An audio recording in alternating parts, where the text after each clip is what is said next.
Hey everyone, Effie here. Today I'm going to make this card using our new butterfly wings and monarch butterfly pop-up dies.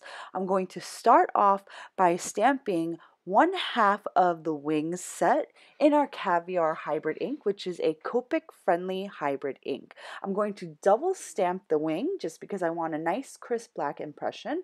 After I stamped the wing, I stamped only 1/2 of the butterfly body. So if I got a little ink on the right side antenna, I kind of just wiped it away with a paper towel. Next, I did some coloring. I am coloring with 3 shades of Copic blue markers. For the first shade, I'm using B32. This is the lightest shade that I'm using for my coloring today.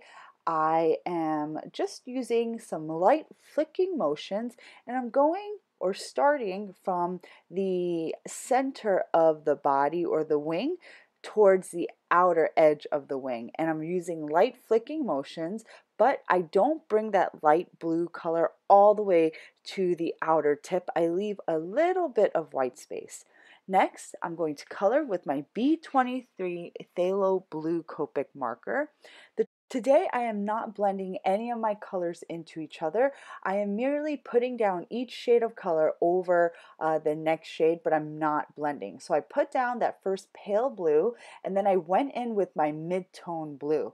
The trick with coloring this way is that you never want to cover the entire area with the next color.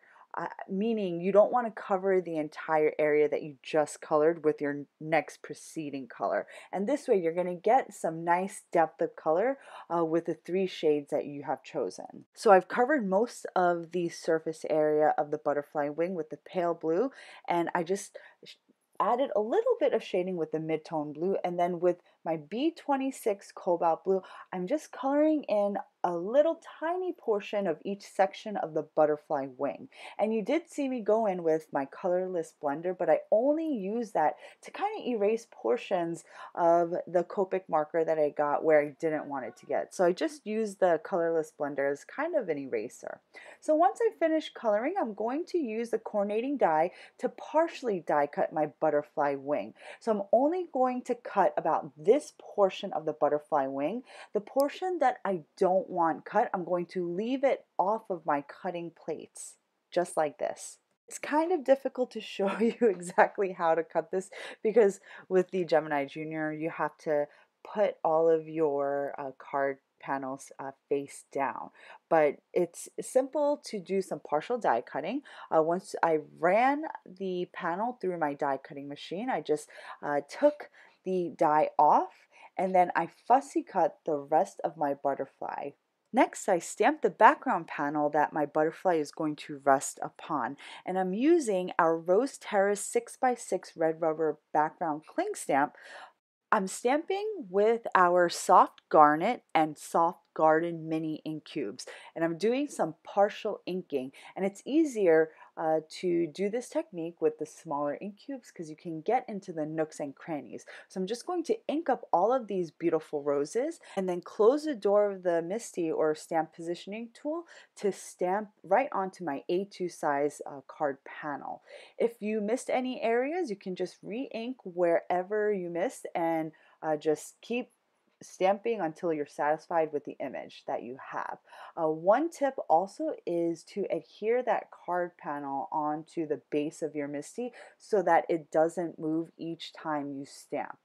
Next, I partially inked up all of the foliage and leaves on my Rose Terrace background image. If you got any ink where the florals or the blooms are, you can just take a paper towel and just kind of wipe or dab away at those areas. This was a fun technique to try out because you get this really gorgeous two-tone image with just one background stamp.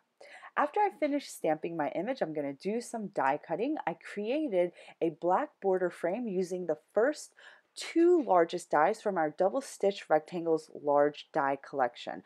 I die cut the largest die first, and this is going to add the stitching to the edges of my A2 size black card panel, and then I'm going to go ahead and place the second die right onto the same card panel and just run it through my die cutting machine, and what I have is this gorgeous and simple black frame. Next, I popped up that black frame right above my rose terrace background panel with some dimensional foam tape.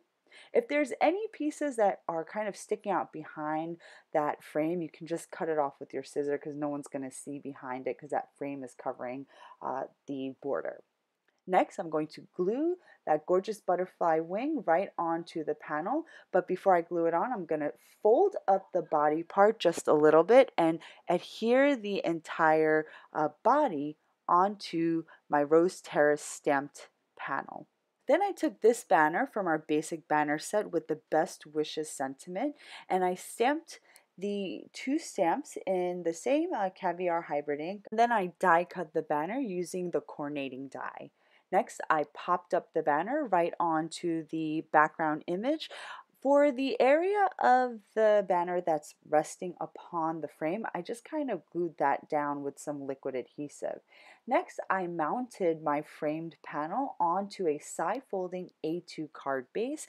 So you can see that the butterfly wing is a little bit dimensional because we only glued down the body portion.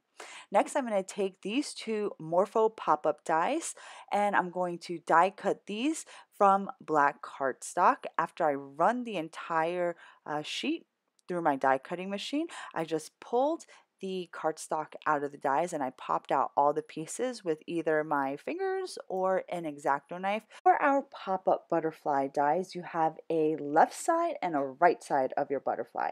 The butterfly that has the slit on the top portion of the body is the right side butterfly. The butterfly with the slit on the bottom is your left side butterfly. So before you slide the two pieces together, just bend the two tabs towards you and then slide the two pieces together. Then you want to add some adhesive to the bottom of the tabs. You can use a tape runner or you can use liquid glue adhesive, whatever you have on hand. Just make sure you get the entire surface area of the tabs. Then you're going to glue or place your pop-up butterflies on the inside of a card base along the score line. The closer the tabs are to the score line, the more dimensional or popped up your butterfly will be. Further apart they are from the score line, the flatter your butterfly will be. So it just depends on how much dimension you want inside your card. Since I used black cardstock to die cut my butterflies, I did have these black tabs and I just covered them up using two other white cardstock tabs that I adhered right over the black tabs. And it's that easy, you can't even see them. All you need to do is add your message. To finish off my card, I embellished the front of the card using our glass slipper sequins in multiple sizes. And you can just open up the card and you have this surprise pop-up dimensional butterfly. If you want to jazz up your card just a little bit more, you can cut out the butterfly wings using the butterfly wing dies from some glitter adhesive paper. For this sample, I used our blue glitter adhesive paper, but we have all different colors. So that's it from me today. I hope you all enjoyed today's video. As always, thanks for watching. I'll see you next time.